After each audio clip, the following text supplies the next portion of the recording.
Voilà. Shalom, bien-aimés dans le Seigneur, que le Saint-Esprit nous aide dans la compréhension et dans la saisie des choses que nous allons devoir parler. Nous allons premièrement lire le texte de base. Ensuite, je poserai, comme dans mes habitudes, la balustrade.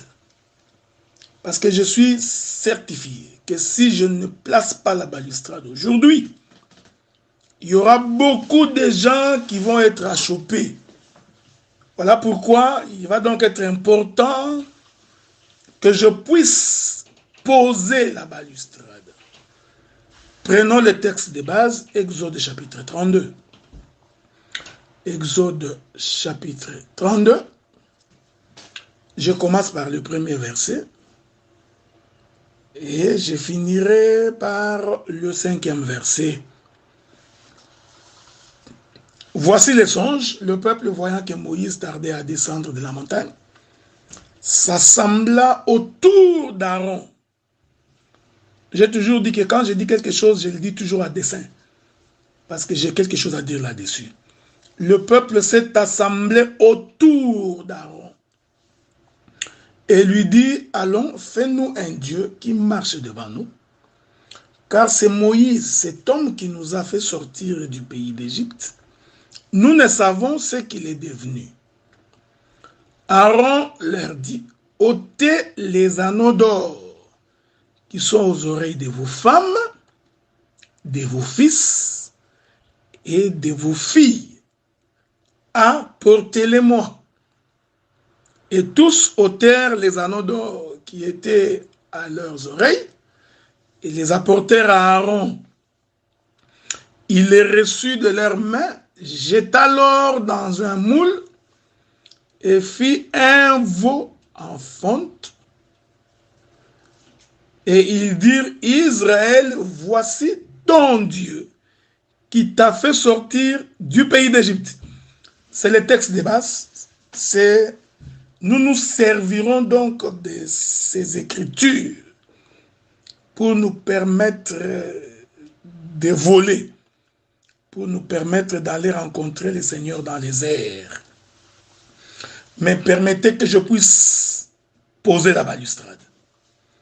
Bien-aimés dans le Seigneur, je voudrais en guise d'introduction, si nous étions dans un tribunal, on aurait dû dire au greffier d'acter. Je voudrais qu'il soit acté, avant que je ne commence, que l'adoration du veau d'or est anti-doctrine. Je voudrais que cela soit d'abord acté sur le plan doctrinal. Le peuple qui a célébré le veau d'or a péché contre l'Éternel. Donc, que les greffiers écrivent ça, qu'ils soulignent, parce que je ne voudrais pas que les gens reviennent plus tard avec des questions. C'est pourquoi j'ai dit pour commencer, j'ai dit sur le plan doctrinal, le culte du veau d'or est anti-doctrine. Mais comme j'ai dit, nous allons sanctifier les veaux d'or. Ok? Donc nous allons sanctifier les veaux d'or. Maintenant, voici quelques éléments que j'ai joints à la balustrade. Regardez. David qui prend la femme d'Uri, Beth-Shaba, sur le plan doctrinal, c'est un péché. Donc, un homme ne peut pas prendre la femme de son concitoyen.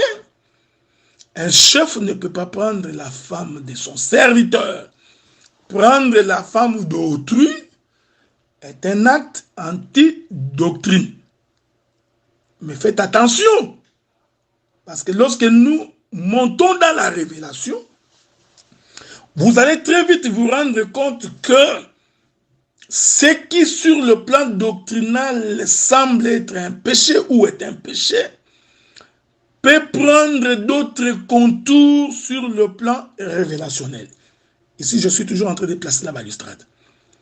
Nous comprenons que le frère David, la Bible dit qu'il s'éleva de sa couche le soir et il était sur le toit de sa maison. Donc, cet homme de David s'était levé le soir, alors que naturellement on se lève le matin. Mais cette écriture-là dit que c'était au soir que David se leva, et pendant qu'il s'est promené sur le toit de sa maison, qu'est-ce qu'il fait? Il va donc voir Bathsheba en train de se baigner dans l'eau. Ok? Et nous disons, c'est David-là qui se lève du toit de sa maison et qui observe Bathsheba dans l'eau en train de se baigner. C'est en réalité l'Esprit du Seigneur qui s'est mouvé au-dessus des eaux. Pourquoi l'Esprit du Seigneur s'est mouvé au-dessus des eaux? Parce que la Bible dit qu'il n'y avait que les ténèbres à la surface de l'abîme. La surface de l'abîme, c'est la terre. Et l'Esprit de Dieu s'est mouvé au-dessus des eaux. Voyez-vous? Et pendant que l'Esprit de Dieu s'est mouvé au-dessus des eaux, cet Esprit de Dieu était à la recherche d'une terre pour se poser. Jusque-là, je suis toujours en train de placer la balustrade, hein, frère? Donc, c'est David-là qui se lève du toit de sa maison, jetant les regards sur terre, pour voir Bathsheba qui était dans l'eau. En fait, c'est l'Esprit du Seigneur qui est en train de se mouvoir au-dessus des eaux, qui est à la recherche de la terre. Parce que comprenez avec moi que Bathsheba est une terre, parce que la Bible dit que la femme est une terre, et c'est dans la terre qu'il faut venir poser la sémence. Et Bathsheba qui était en train de se baigner est donc l'image de la terre qui était sous l'eau. Voyez-vous? Donc c'est l'image de la terre qui était sous l'eau. Il faudrait donc qu'au troisième jour de la création, que la terre sorte des eaux afin que la sémence soit posée dans la terre.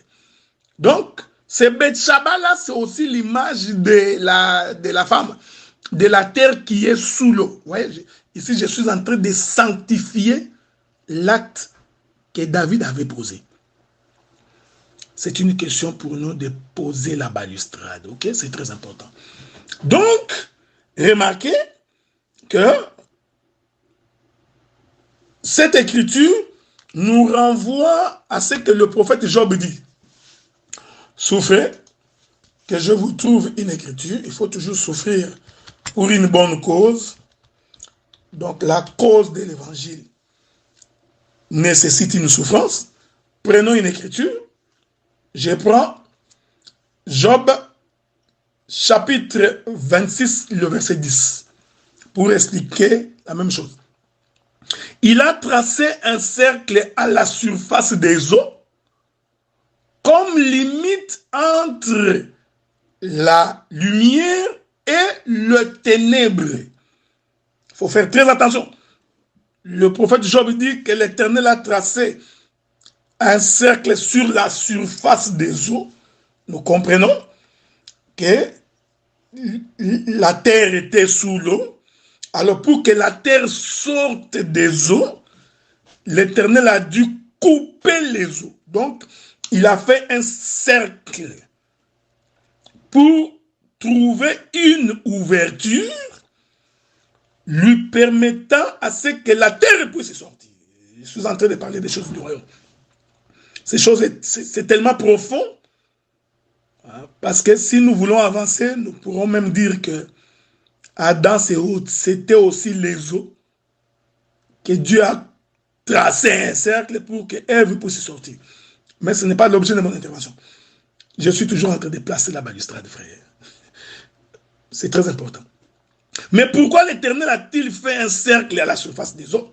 Job dit, c'est pour limiter la lumière et les ténèbres. Vous voyez?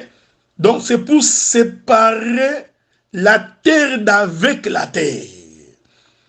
Donc, et la terre qui est sortie, c'est cette terre-là qui est éclairée, Et c'est cette terre que nous appelons lumière.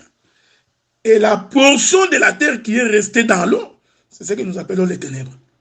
Donc, quand David regardait Beth-Shaba, prophétiquement sur le plan de la révélation, David avait donc vu une terre qui est sous l'eau et que cette terre devait sortir des eaux pour servir à la semence. J'ajoute une écriture.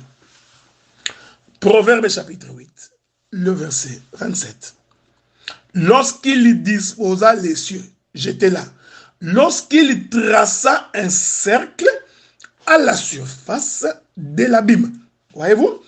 Donc, quand la Bible dit qu'au troisième jour, Dieu appela la terre des eaux pour que la terre puisse sortir, concrètement, Dieu avait pris sa main, il a donc fait un cercle, il a coupé les eaux. Le temps nous manquerait pour expliquer le découpage de la mer Rouge. Parce que le Seigneur répète la même chose également dans la mer Rouge. Donc vous comprenez que cette prise de la femme d'Uri par David, quoique sur le plan doctrinal, c'est condamnable, mais sur le plan révélationnel, ceci cache le mystère de la création. C'était ça la balustrade. Maintenant, nous allons rentrer dans les veaux d'or. Que la paix du Seigneur soit avec vous. Donc, nous continuons notre marche de sanctification.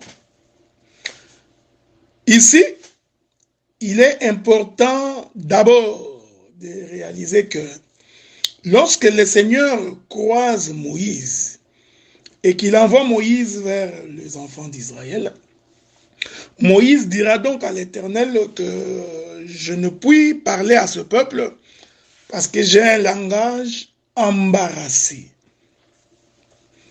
Alors l'Éternel dira à Moïse, voici Aaron ton frère qui est en train de venir, donc Aaron te servira d'interprète. Ça, ce sont des choses que vous connaissez, donc je ne vous apprends rien là-dessus. Donc, on se pose la question, est-ce que c'était la première fois qu'Aaron rencontrait Moïse après sa fuite ou qu'Aaron rencontrait déjà Moïse? Ça, c'est la question que je soulève. Je préfère ne pas dire une chose ici pour ne pas susciter vos questions.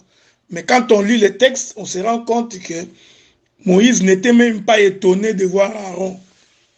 Voilà. Du genre, mon frère, ça fait longtemps, depuis que j'ai fui l'Égypte, on s'est encore vu comment se porte la famille. Non. En tout cas, le texte ne dit pas une chose pareille. Donc, ça donnait l'impression qu'il se voyait déjà. Mais regardez, bien aimé dans le Seigneur.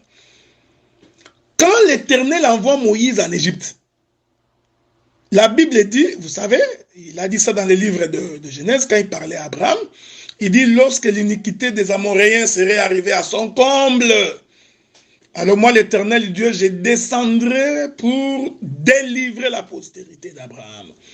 Alors nous comprenons que, et il a dit, il descendra à la 4e génération. Il faut souligner ce que j'ai dit. Donc l'Éternel est donc descendu pour délivrer Israël à la 4e génération, qui était également, qui coïncidait avec le 4e mois, selon le calendrier juif. Je voudrais ici vous lire une écriture dans les livres d'Exode. Souffrez. Nous allons lire une écriture dans les livres d'Exode, parce que je voudrais dire quelque chose de très important là-bas. Prenons le livre d'Exode, le chapitre 12, je crois, hein, si je ne me trompe pas. Donc, non, oui, chapitre 12. La Bible dit ceci. J'ai lu, donc, Exode chapitre 12, le 16e verset. Non, le 18e verset. Le premier mois, le 14e jour du mois, au soir, vous mangerez du pain sans levain jusqu'au soir du 21e jour. Donc, je vais encore ajouter pour vous une autre écriture où la Bible dit, le Seigneur dit, ce mois ici sera pour vous le premier des mois de l'année. Ok? Donc, quand Israël sortait, donc au mois de Nissan, ça c'est une chose que vous connaissez, qui est l'image du 4, qui est en fait le 4e mois de l'année.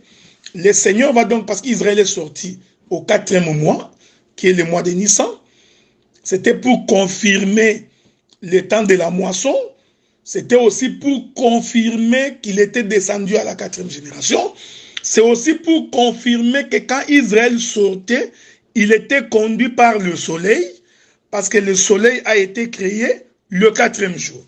Et le Seigneur avait dit, je descendrai donc à la 4e génération. Ça c'est Exode chapitre 12, verset 2. La Bible dit, ce mois-ci, qui est le mois de Nissan, le 4e mois, sera pour vous le premier des mois. Il sera pour vous le premier des mois de l'année. Donc, Israël a commencé son année par la Pâque. Voyez-vous? Donc, par la mort de l'agneau, le calendrier d'Israël venait de changer. Il vient donc de commencer sa naissance. Parce qu'en fait, Israël est né comme fils pendant la Pâque. C'est-à-dire dans la mort de l'agneau. C'est là qu'Israël vient de commencer son année. Donc, ce qui était pour les Juifs jadis comme le 4e mois est donc devenu pour Israël le premier mois de l'année. Et nous comprenons que l'Éternel envoie donc Moïse pour aller faire sortir Israël. Ici, je veux que vous me suiviez très bien parce que si vous ne me comprenez pas, vous aurez des difficultés quand nous allons sanctifier les veaux d'or. Maintenant, quand Moïse s'en va pour libérer Israël, Moïse dit à l'Éternel que j'ai la langue embarrassée. L'Éternel adjoint à Moïse le sacrificateur Aaron. Donc, quand ils sont allés en Égypte, ils sont allés Moïse et Aaron. Très important. Maintenant, qu'est-ce que Deutéronome dit à propos de Moïse? Deutéronome chapitre 33. Deutéronome chapitre 33. Je vais commencer par le verset 1er. Voici la bénédiction par laquelle Moïse, homme de Dieu, bénit les enfants d'Israël avant sa mort. Il dit, l'Éternel est venu du Sinaï. Il s'est levé sur eux de Séhir. Il a resplendi de la montagne des Paran. Il est sorti du milieu des saintes myriades. Il a de sa droite envoyé le feu de la loi. Oui, il aime le peuple. Tous ses saints sont dans ta main. Ils se sont tenus à tes pieds. Ils ont reçu tes paroles. Moïse nous a donné la loi, l'héritage de l'assemblée de Jacob. Verset 5. Il était roi en Israël quand s'assemblait le chef du peuple et les tribus de Moïse. Deutéronome nous confirme que Moïse était un roi. En d'autres termes, Moïse était Judas. Retenez ce que j'ai dit, frère. Donc, l'écriture de Deutéronome 33 nous présente donc Moïse comme étant le roi. Parce que vous savez, c'est le roi qui conduit le peuple. C'est le roi qui dirige le peuple. C'est le roi qui donne la direction au peuple. Genèse chapitre 49, je vais relire cette écriture. Ce sont des choses que vous connaissez. Je suis juste en train de mettre les pions du puzzle ensemble pour que nous puissions bien nous faire comprendre.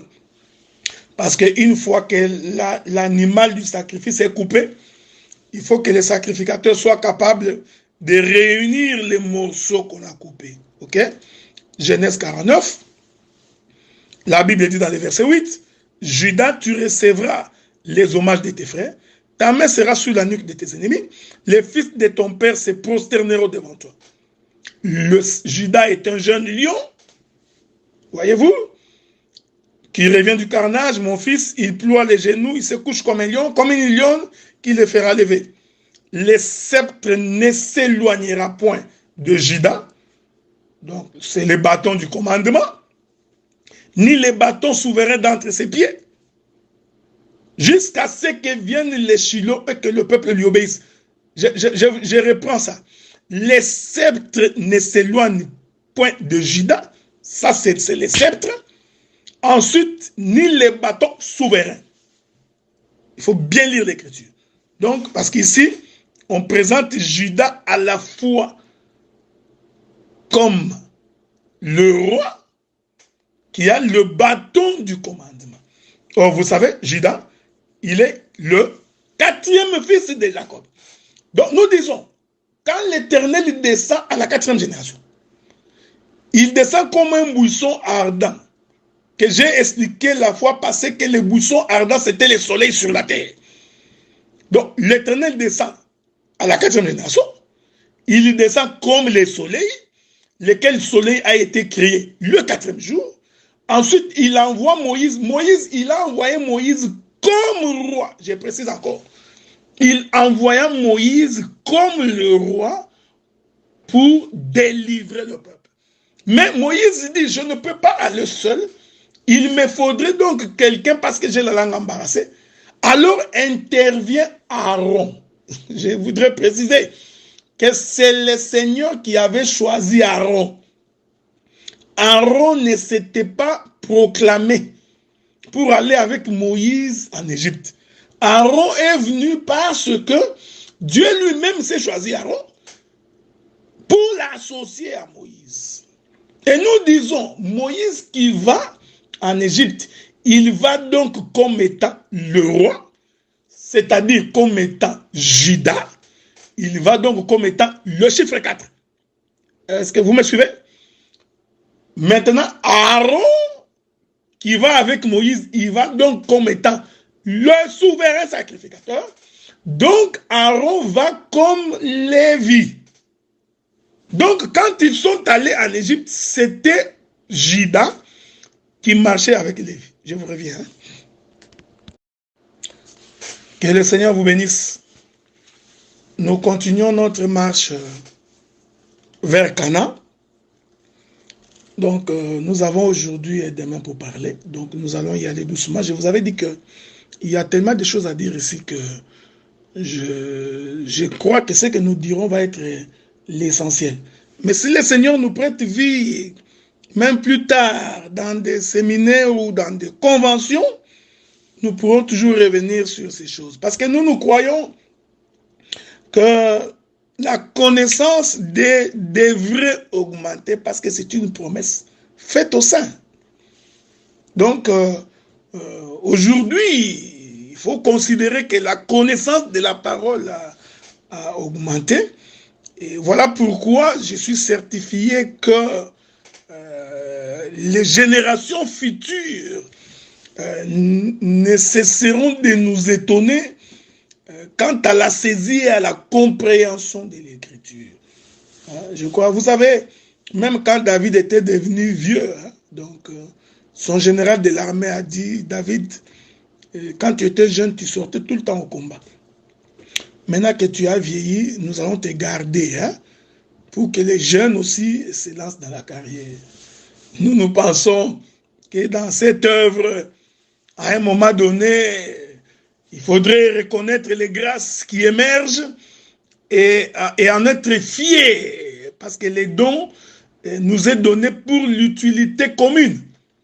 Voyez-vous, quand vous avez des frères, des prédicateurs qui prêchent bien, il faut les encourager. Et quand on vieillit, on doit laisser la place à la génération. C'est l'ordre naturel des choses, quoi. Donc, et ceux qui viennent avec la connaissance augmentée ne viennent pas pour dénigrer ceux qui les ont précédés. Loin de là.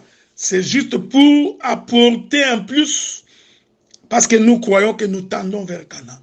Et l'Égypte est restée de plus en plus loin, et nous nous approchons de Canaan. voyez? Donc il y a des prédications qui ont été prêchées quand nous avions traversé la mer Rouge. C'est tout à fait normal, on venait de traverser la mer Rouge. Donc il y a de ces prédications qu'on prêchait à cette époque-là, qui étaient des prédications de ces peuples qui viennent de traverser la mer Rouge. Mais vous savez, après avoir traversé la mer Rouge, à un moment donné, Josué dit non. Avant d'entrer en Canaan, nous devons déshabiller tout le monde et aussi faire une nouvelle circoncision. Parce que nous croyons qu'il y en a certains qui sont sortis incirconcis. Voyez-vous? Donc, et qu'il devait y avoir encore un autre dénombrement avant de traverser les Jourdains. Donc, c'est qui est tout à fait normal. Je reviens pour dire ceci, que Moïse qui va en Égypte, il va donc comme le roi. Mais remarquez une chose, l'écriture que je vous ai lue, la Bible dit que, Genèse 49, verset 10, le sceptre ne s'éloignera point de Juda, ni les bâtons souverains. J'aime cette pression de l'écriture, d'entre ses pieds. Donc ici, Juda, je veux que le Saint-Esprit nous aide, frères, à comprendre ces choses. Il précise que les bâtons souverains n'est pas dans la bouche de Juda. Non, non, non, non, non. Les bâtons se trouvent entre ses pieds. Ok? Or, nous savons, le psalmiste David dit, ton bâton et ta houlette me rassurent. Or, nous savons, selon le livre des Hébreux, que la foi est une ferme assurance des choses que l'on espère, une démonstration de ce que l'on ne voit pas. Et l'écriture de surenchérir, la foi vient de ce que l'on entend, et ce que l'on entend vient de la parole de Christ. Donc, nous comprenons, l'assurance se trouve dans la parole. Donc, les bâtons, qui est l'assurance du roi David, en réalité, c'est la parole. Maintenant, nous allons ici, je retourne, frère, nous voulons sanctifier les vaudors. Remarquez, je retourne maintenant pour dire que l'écriture dit que les bâtons souverains, voyez-vous, c'est-à-dire la parole, les bâtons souverains d'entre ses pieds. Donc, c'est en d'autres termes, la parole du roi de Juda se trouve entre ses pieds. Je me réserve ici parce que nous savons que le roi a 2 pieds. Et c'est entre ces 2 pieds que les bâtons se trouvent. Est-ce que vous avez remarqué cette chose? Oh! Les bâtons étant la parole ne peut sortir que de la bouche. Frère, je m'excuse beaucoup parce que je sais que les gens sont habitués de fois à répéter des enseignements qu'ils ont écoutés pendant des années. Voyez-vous, il y en a beaucoup qui choisissent les sentiers des prophètes. Mais deux fois, quand on est ministre de la parole, comme ruminant, on ne peut pas... Quand vous ruminez, vous ne pouvez pas ruminer la nourriture telle que vous l'avez mangée. Donc, c'est pourquoi Dieu a créé les ruminants. Donc, tu manges, mais quand tu rumines, tu fais sortir la nourriture, mais mélangée avec les substances de ton propre estomac. C'est ça être ministre. C'est pourquoi j'ai toujours dit que les ministres perroquets ne sont pas ministres. Je suis désolé. Quand tu répètes comme un perroquet, tu n'es pas ministre de la parole. Les ministres est un ruminant. Il mange, la nourriture est mélangée avec la sève de son estomac. Quand il rumine, c'est autre chose. Ah, vous comprenez? Je reviens, frère. Je reviens pour continuer, pour dire ceci. Remarquez. Donc, ici, on dit que les bâtons se trouvent dans les pieds. En d'autres termes, le roi Juda ici, qui est considéré comme étant le roi, sa bouche se trouve entre ses pieds. Parce que les bâtons étant considérés comme étant la parole, l'état nous manque. Vous savez que c'est avec les bâtons que le berger conduit le troupeau. Il rassure le troupeau. C'est avec les bâtons qui donnent la direction au troupeau. Or, ces choses sont allégoriques. pour nous enseigner que le véritable bâton qui nous donne la direction, qui nous rassure, qui conduit nos pas, c'est la parole. Or, la parole sort de la bouche, c'est-à-dire de la tête. Est-ce que tu as vu ça? Voilà. La parole sort de la bouche. La bouche se trouve dans la tête. En d'autres termes, la bouche, c'est le sommet de la montagne. J'aime ça. Donc, la bouche, c'est le roi. Hein, frère, la bouche, c'est le roi. Je t'ai pris que tu me suives attentivement pour que tu sois capable de voir les vies. Donc, la bouche, c'est la tête du roi. C'est là que le roi ordonne, il commande. Mais dans la prophétie de Genèse 49, on dit que ce bâton-là qui est symbolisé par la bouche doit se trouver entre ses pieds. Prophétiquement, l'écriture veut nous faire comprendre que la tête descendra sur la terre. Voyez-vous, frère, hein? Les pieds qui prêchent, les ailes de l'évangile. Est-ce que vous remarquez? Prophétiquement, cette écriture nous renseigne que la tête descendra sur la terre. Donc, nous entendrons la bouche parler sur la terre. Vous voyez? C'est pourquoi Jésus circulant dans les rues de Galilée, il dit, le royaume des cieux est descendu. Le royaume des cieux est au milieu de vous. Heureux êtes-vous, car plusieurs ont désiré écouter ce que vous écoutez. Pendant ce temps, c'était la bouche sur la terre. C'est ça les bâtons entre les pieds. Hein? Je préfère ne pas expliquer. Oh, frère, quand les bâtons descendent sur le pied, c'est les vies. C'est la sacrificature. Remarquez, ne vous en faites pas, frère. Si tu n'as pas compris maintenant, tu comprendras parce que la marche n'est pas finie. Je continue. Je continue calmement. Donc, la marche n'est pas finie. Donc, sois en paix. Je viens. Regardez maintenant. Quand ils sont allés en Égypte, vous voyez, à Moïse était la bouche, c'était le sceptre du commandement. Aaron, c'était le bâton entre ses pieds. Suivez-moi bien. Hein? Parce que je vous ai dit que quand Aaron s'en va, quand Moïse se rend en Égypte, il y va comme le roi, d'après Deutéronome chapitre 33.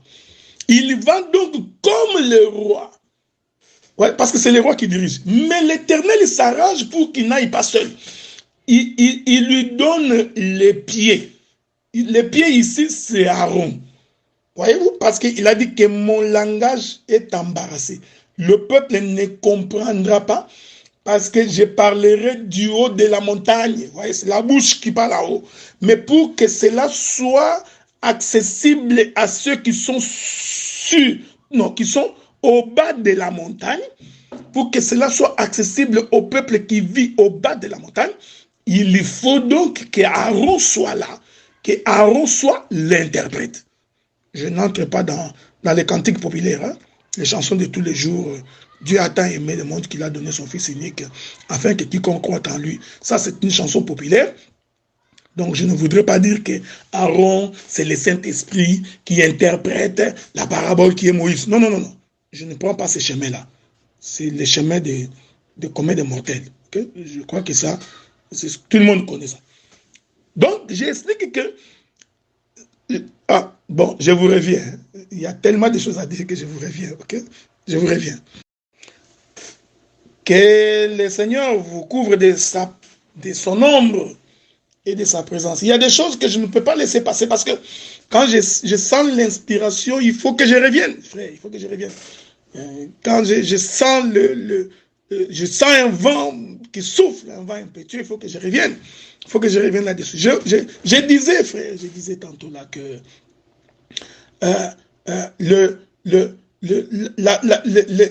la bouche est dans la tête. Cependant, on nous dit que ce sceptre du commandement du souverain est entre ses pieds. Ok? En d'autres termes, la bouche a fait le voyage. C'est ça le bâton. Hein? Parce que quand vous prenez le roi, j'aime ces choses. Quand vous prenez le roi, vous allez remarquer que le roi, il a son bâton entre ses mains. Souvenez-vous d'Esther. Ok? Souvenez-vous d'Esther. Quand Esther voulut rencontrer le roi a donc tendu le sceptre entre ses mains pour que Esther puisse toucher les bouts de son bâton. Donc quand le roi commande, il a donc le bâton du commandement dans sa main. Beaucoup de gymnastique, hein? Nous changeons de bande d'autoroute ici. Mais ici, on nous dit que le bâton est entre ses pieds. En d'autres termes, le bâton a donc fait le voyage du haut vers le bas. Vous voyez? Pour que le bâton se retrouve entre les pieds du souverain, entre les pieds du roi, il faut donc que le bâton quitte la main, j'aime ces choses, la main du roi, et descende aux pieds. Ce que j'ai dit, c'est Moïse et Aaron, ok? Regardez-moi bien. Je veux que tu me regardes bien, frère. Ah, mon bien-aimé Oscar, regardez. Donc, le bâton descend entre les pieds du roi. La Bible dit d'entre ses pieds. Oh, vous vous souviendrez. Ici, je parle dans la maison. Je cours pour ne pas perdre de mon temps.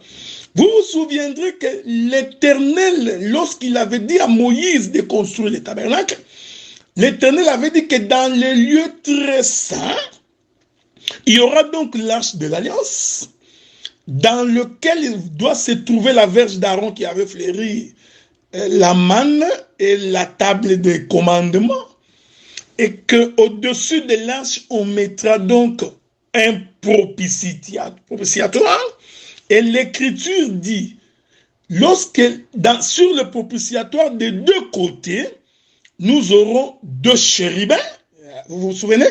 Et Dieu dit à Moïse, c'est entre les propitiatoires que je te parlerai. Voyez-vous, frère? Oh, je vous ai dit, alléluia. Oh, je vous ai dit que le bâton, c'est la parole. Hein? Le bâton, c'est la bouche de l'Éternel. Et ce bâton se trouve entre ses pieds, les deux pieds. Donc nous comprenons que ici, les pieds de Judas, frère, c'est le lieu très saint. Et le bâton, ici, c'est Dieu qui parle du haut des propitiatoires entre les deux chérubins. Est-ce que puis-je, me permettez-vous, que j'aille trouver cette écriture, ok? Laissez-moi trouver cette écriture. Si le Seigneur le permet. Sinon, pour ne pas perdre de mon temps, je reviendrai plus tard. Mais je sais que c'est quelque part là dans les livres d'Exode. Je vous ai toujours dit que je suis du genre à ne pas bloquer le verset. Hein? J'ai trouvé quand même le verset. Regardez, Genèse chapitre 25. Vous pouvez lire tous les chapitres 25 pour votre information. Ce n'est pas mauvais. Mais moi, je voudrais prendre le verset 21. Là-bas, tu mettras les propitiatoires sur l'arche. Tu mettras dans l'arche les témoignages que je t'ai donnés. C'est là que je me rencontrerai avec toi du haut du propitiatoire entre les deux chérubins placés sur l'arche du témoignage. Je te donnerai tous mes ordres pour les enfants d'Israël. Voyez-vous, frère, c'est ça le bâton souverain d'entre ses pieds. Donc, ici, le pied ici sont symbolisés par les deux chérubins. C'est pourquoi, permettez que nous fassions une petite chute libre. Des fois, la gymnastique, ce n'est pas mauvaise.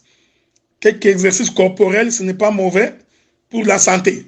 Donc, nous allons donc faire une chute libre pour aller revisiter le jardin. Quand le Seigneur a donc chassé Adam du jardin, la Bible dit qu'il va donc placer deux chérubins protecteurs à la porte du jardin afin d'empêcher l'homme de toucher à l'arbre de vie.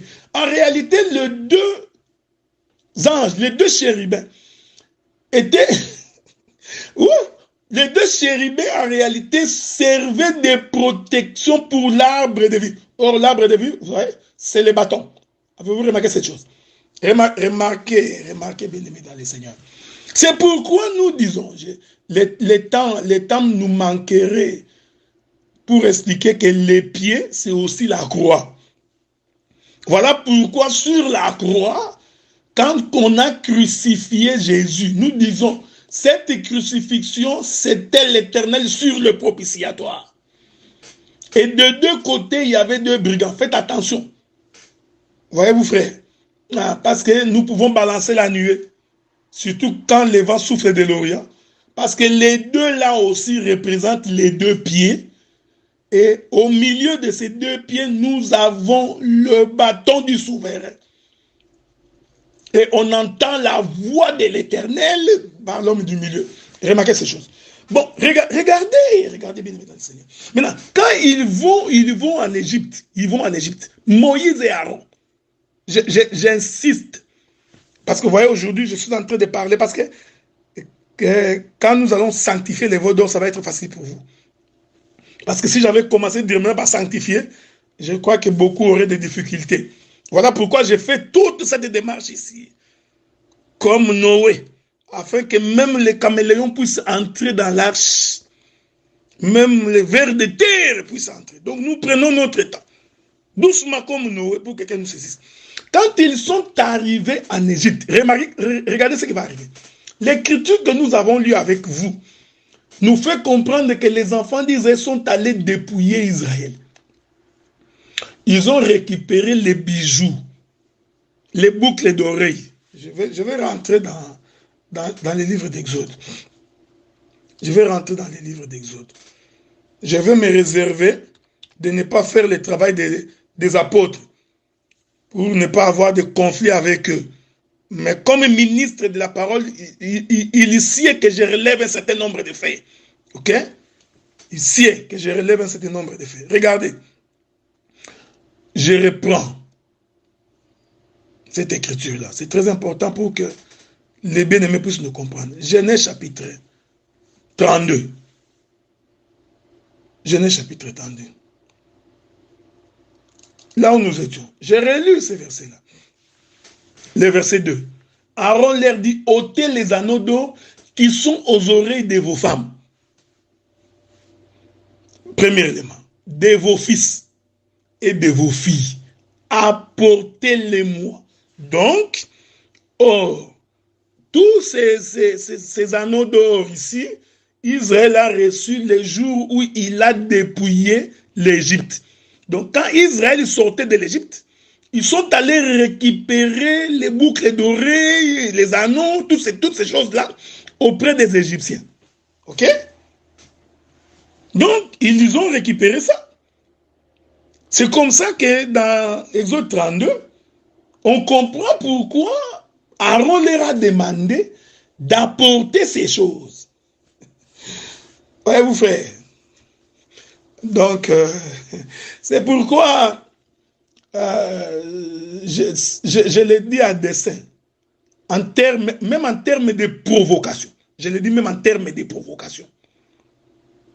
Si un prédicateur prêche que l'or est un péché, alors je crois qu'il n'a pas compris les Écritures. Si un prédicateur se met à prêcher que les boucles d'oreilles, les anneaux d'or sont des péchés, alors certainement il est loin du royaume. N'allez pas me faire dire ce que je n'ai pas dit, parce que je connais l'intention de beaucoup. Qu'un prédicateur dise que, tu vois, les boucles d'oreilles, c'est un péché, ou que l'anneau, c'est un péché, alors il n'a pas compris l'Écriture. Il faut aller tout, c'est pourquoi nous prêchons l'évangile, le pourquoi des Écritures. C'est important. Ah, que le temps passe vite déjà. Bon, je reviens sur ma 5e intervention déjà. Que le Seigneur vous bénisse. Et que la rosée du ciel vous arrose. Que le véritable Saint-Esprit soit votre compagnon. Avez-vous remarqué cette chose? que lorsque j'ai dit que Jésus sur la croix, c'était aussi le lieu très saint.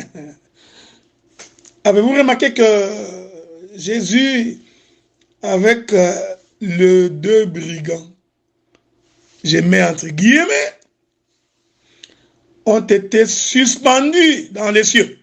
Avez-vous remarqué ça? Ah, parce que c'était les lieux élevés. Oh, les lieux élevés, c'est les lieux très saints. Voyez-vous? Donc, c'est pourquoi j'ai dit que ce sont les deux chérubins. Et Jésus, c'était la parole annoncée sur le propitiatoire. Et Marie et les autres étaient au bas de la montagne. Nous disons que c'était l'image du parvis. Remarquez cette chose. Maintenant, je rentre là où j'étais avec vous. Donc, les enfants d'Israël ont donc récupéré les anneaux d'or, les objets d'or entre les mains des Philistins. Ici, qu'il soit acté, je mets les balustrades, qu'il soit acté que je n'ai pas autorisé les frères et les sœurs à porter des boucles d'oreilles ou des anneaux d'or. Ce n'est pas ce que j'ai dit. Hein? C'est très important qu'on dise, ce n'est pas ce que je viens de dire. Mais j'ai dit tout simplement que dire que les boucles d'oreilles, les anneaux en or constituent un péché, j'ai dit que ce n'est pas vrai.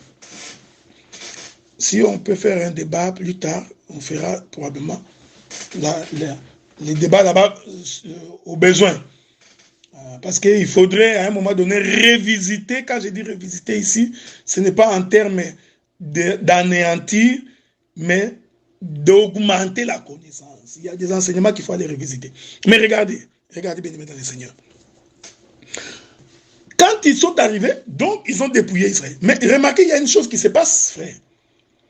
Avant de sortir de l'Égypte, il fallait que dans chaque maison d'Israël, qu'il y ait un sacrifice. Parce qu'il a été dit aux enfants d'Israël, Exode chapitre 12, vous prendrez un agneau ou un chevreau, vous voyez, d'un an, sans défaut, sans tache, vous l'attacherez, vous l'observerez pendant 10 jours, le 14e jour, entre les deux soirs, vous l'immolerez et vous mangerez l'agneau dans la maison. Donc, cela veut dire que dans chaque maison des enfants d'Israël, il y avait un sacrificateur. Donc, parce que pour immoler l'agneau ou égorger les chevreaux, il faut qu'il y ait un sacrificateur. Ici, je précise la raison pour laquelle Dieu a envoyé Aaron avec Moïse. Parce que la sacrificature, c'était Aaron, la royauté, c'était Moïse. Je vous ai donné Deutéronome 33. Moïse était le roi, Aaron était le sacrificateur. Au besoin demain, je dirai un mot sur la dîme. Je dirai un mot. Parce que beaucoup de gens, ils disent des choses des fois qu'ils ne comprennent pas. Remarquez. Donc, quand Moïse et Aaron allaient en Égypte, frères bien-aimés dans le Seigneur, c'était un double sacerdoce qui s'en allait. Il y avait à la fois le sacerdoce royal, porté par Moïse, et il y avait aussi le sacerdoce lévitique ou aaronique, porté par Aaron. Donc, ceux qui sont descendus en Égypte, c'était Juda et Lévi. Voyez-vous, frère, je dis ça en d'autres termes. C'était le chiffre 4 et le chiffre 3. Je ne voudrais pas dire le chiffre 12.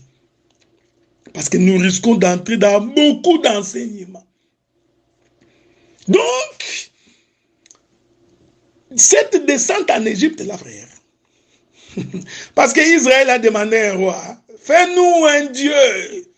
Parce que, et regardez, frère, je voudrais vous rappeler qu'Israël n'a pas demandé le veau d'or. Non, ce n'est pas ce qu'Israël avait demandé. Tout ce qu'Israël avait demandé qu'on leur fasse un Dieu. Est-ce qu'on peut Voulez-vous que je vous lis cette écriture-là? Attendez. Ah. Exode 32, premier verset. Le peuple voyant que Moïse tardait à descendre de la montagne, s'assembla autour d'Aaron et lui dit, ainsi fais-nous un Dieu. Vous voyez frère, Israël n'a pas demandé le veau d'or. Israël a demandé qu'on le fasse un Dieu qui marche devant nous. Suivez-moi bien. Ça, je vous donne un apéritif de ce qui va se passer demain. Donc, la prière d'Israël était une bonne prière. C'était une prière prophétique. La prière voudrait que Dieu descende à Aaron. Fais-nous un Dieu qui marcherait devant nous. Un Dieu qui nous conduirait. Oh, cette demande ici est une demande prophétique. C'est une demande pour dire que Dieu descende. J'aime ces choses. Donc, on ne peut pas refuser à Israël de faire la prière. Non. Si quelqu'un dit que non, Israël avait demandé un veau d'or. Non, Israël n'a pas demandé un veau d'or. Non. Non, frère. Israël a demandé un Dieu. Et son souci, c'était qu'il voyait, qu'il le voyait, et qu'il marche devant eux. En d'autres termes, il voulait voir un Dieu qui porte un corps. Alléluia. Donc, vous voyez frère, la prière d'Israël, c'était la demande d'Emmanuel. Dieu parmi nous.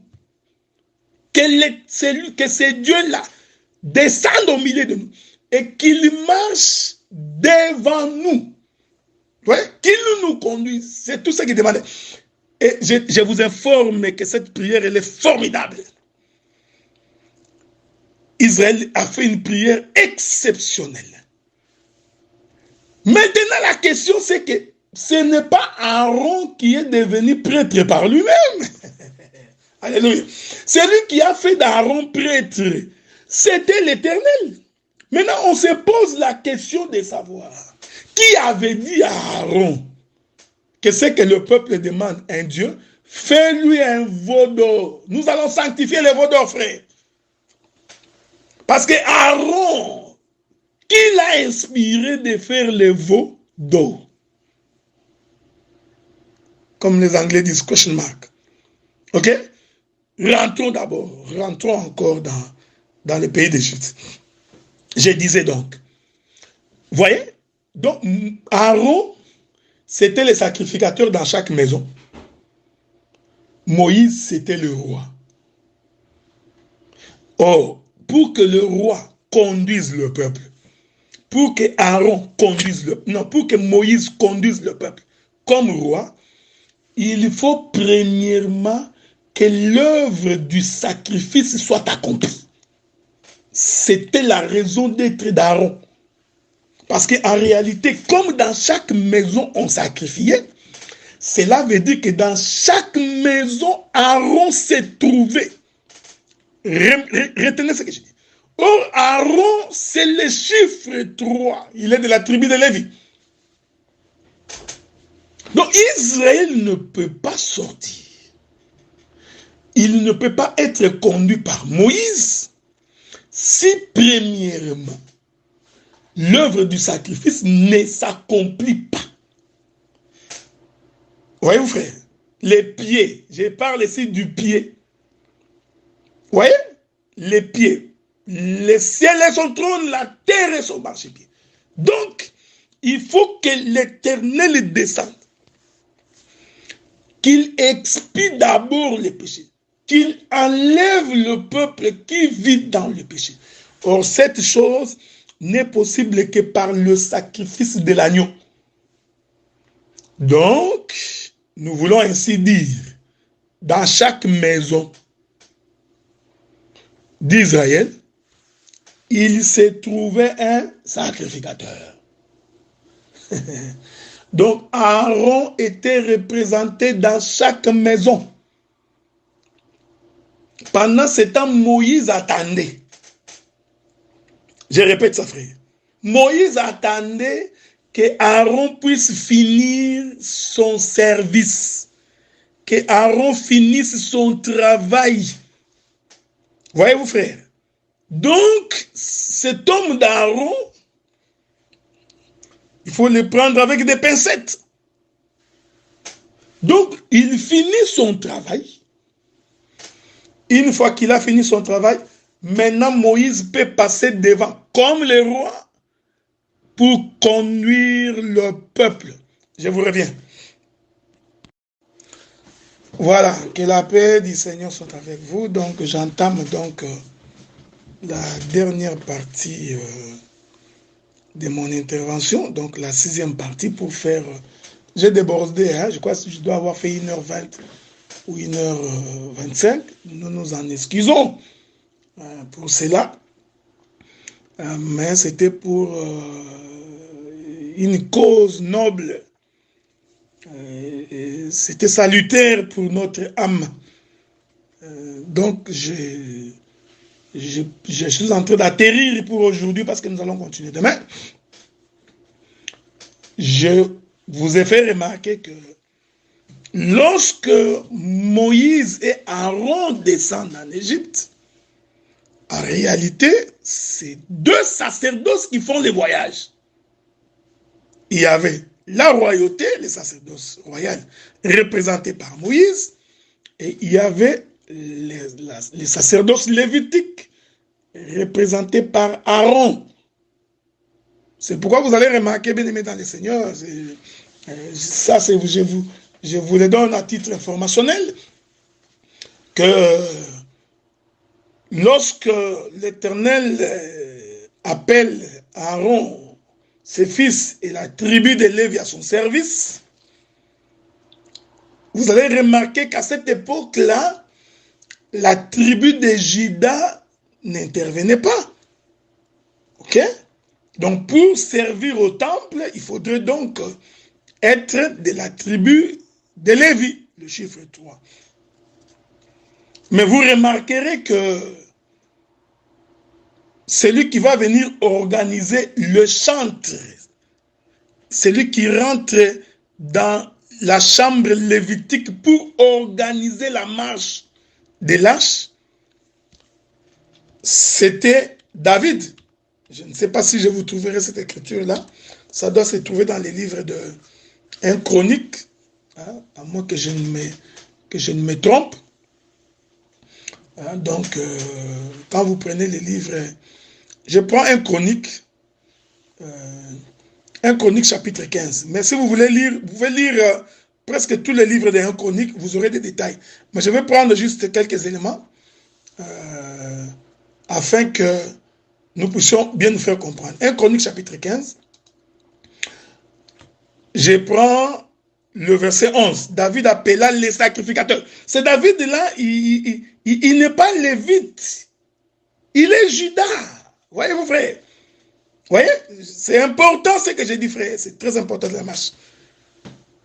Il dit, David appela le sacrificateur. Parce que ces éléments, je suis en train de les poser pour comprendre les voix d'or. J'ai dit ceci. David appela les sacrificateurs Sadok, Abiatar et les Lévites, Uriel, Azacha, Joël, Jemeja, Eliel et Aminadab. Il leur dit, vous êtes les chefs de famille des Lévites. Sanctifiez-vous, vous et vos frères. Faites monter à la place que je leur ai préparée à l'arche de l'Éternel, du Dieu d'Israël. Ouais, je vais finir par le verset 16. 1 Chronique 15, verset 16. David dit aux chefs des Lévites de disposer de leurs frères le chantre avec des instruments, des musiques, des luttes, des harpes, des cymbales, qui devaient faire retentir des sons éclatants en signe de réjouissance. Nous voyons David qui vient organiser les services dans la chambre lévitique. Vous voyez? Donc, le chiffre 4 qui marche avec le chiffre 3. C'est pourquoi un jour, David, revenant du combat, vient avec ses hommes. Il entre pour aller manger le pain consacré dans le lieu saint. Alors qu'il est dit que ne pouvait entrer dans le lieu saint qu'un sacrificateur, qu'un lévite. Mais nous verrons le roi, ouais, le chiffre 4, qui entre. Et David a organisé le chantre. Voilà pourquoi aujourd'hui nous avons toujours pensé, si quelqu'un dans l'église fait les choses à la manière de Lévi, alors c'est qu'il est vraiment en retard. Aujourd'hui, nous pouvons organiser les services dans l'église. Ouais, c'est ça le sacerdoce royal. Ça peut s'organiser. Il faut qu'il y ait de l'ordre dans une église. On reviendra là-dessus. Donc, j'ai toujours pensé que tous les ministres ne dirigent pas.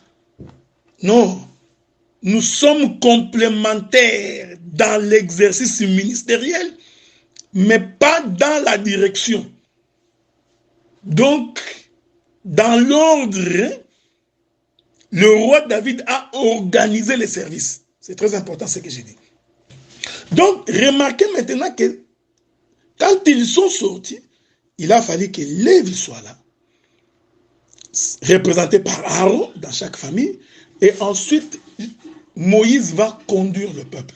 Je voudrais exhorter ici, en passant, quelqu'un ne peut pas prétendre être conduit par Dieu si préalablement le service d'Aaron n'est pas fait dans sa vie. Quelqu'un ne peut pas prétendre être serviteur de Dieu, être conduit par Dieu s'il vit encore sous l'esclavagisme, s'il vit encore dans le péché. Vous voyez, frère? Donc, Lévi précède Juda. C'est très important.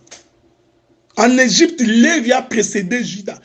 Donc, le service de Lévi précède le service de Juda. Or, Juda, c'est la direction, c'est le commandement. Alors que Lévi, c'est le rachat. Voyez-vous? Lévi, c'est celui qui délivre du péché. C'est pourquoi, même dans la doctrine, avant qu'un homme ne dirige une femme, l'homme doit préalablement racheter la femme. Donc faire quitter la femme entre les mains de ses parents. Vous voyez? C'est ça Lévi. C'est ça Lévi. Hein? Donc, le service de la rédemption, c'est Lévi. Hein? Donc, une fois que nous sommes sauvés, nous sommes délivrés, nous avions quitté l'Égypte par l'œuvre de la croix, par le sacrifice de l'agneau, c'est alors que maintenant Juda peut nous conduire. Vous comprenez ce que nous disons? C'est comme ça que nous disons que dans la doctrine, avant que l'homme ne prenne la direction de la femme, l'homme doit d'abord racheter la femme entre les mains de ses parents. Avez-vous remarqué cette chose?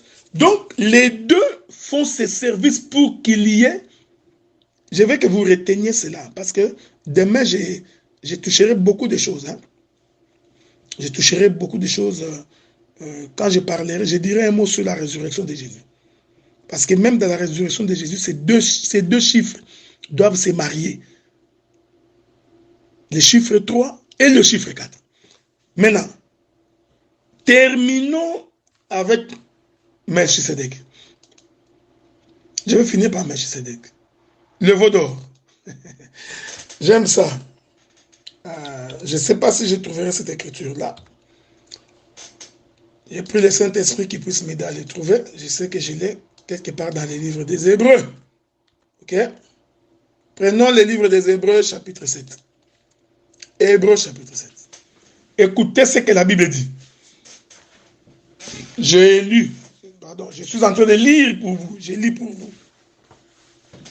La Bible dit ceci. En effet, c'est Melchisedec, roi de Salem. Première étiquette. Melchisedec. Parce que ici, vous allez comprendre que Moïse et Aaron qui vont en Égypte, c'était Melchisedec. Alléluia. Voyez-vous, c'était Melchisedec. Moïse et Aaron ensemble forment Melchisedec. Je prends le livre des Hébreux. En effet, c'est Melchisedec, roi de Salem. Voyez-vous, Melchisedec était roi, virgule, sacrificateur du Dieu très haut. Ah, avez-vous remarqué ça? Donc, Melchisedec était à la fois Juda et Lévi. Il était Juda par le fait qu'il était roi de Salem. Il était Lévi parce qu'il était sacrificateur du Dieu très haut. J'en parlerai demain. Parce que la Bible dit que c'est auprès de ce Melchisedec qui alla au-devant d'Abraham lorsqu'il revenait de la défaite du roi, qu'il est béni, à qui Abraham donna la dîme de tout, virgule, qui est d'abord roi de justice. Je précise, Abraham a donné la dîme royale, qui est un sacerdoce, d'après la signification de son nom. Ensuite, roi de Salem, c'est-à-dire roi de paix. Vous pouvez continuer, qui est sans père, sans mère, sans généalogie, qui n'a ni commencement ni fin de vie, mais qui est rendu semblable au Fils de Dieu. C'est Melchisedec demain sacrificateur. Donc, vous voyez? Donc, alléluia, que le Seigneur soit béni. Donc, quand Abraham est en train de donner sa dîme à Melchisedec, remarquez que Melchisedec avait une double étiquette. Il était à la fois roi et sacrificateur. Donc, il était à la fois Juda et Lévi. Voilà, je reviendrai demain. Je reviendrai demain pour poser ma pensée sur la question de la dîme. Donc, Abraham a donné deux sortes de dîmes. Celui qui a perçu cette dîme l'a perçu de deux manières. Il l'a perçu d'abord comme roi, il l'a perçu aussi comme sacrificateur. Donc, c'est Melchisedec qui représentait Moïse et Aaron.